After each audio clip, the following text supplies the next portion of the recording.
I've never seen these spill guards in my career. I've been in the industry for 30 years. These are awesome.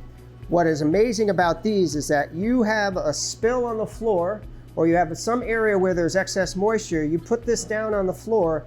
A, it alerts customers and your crew that there's a hazard on the floor, but then B, it already starts the process of cleaning up while you're able to go get the mop bucket or while you're able to get the floor sign.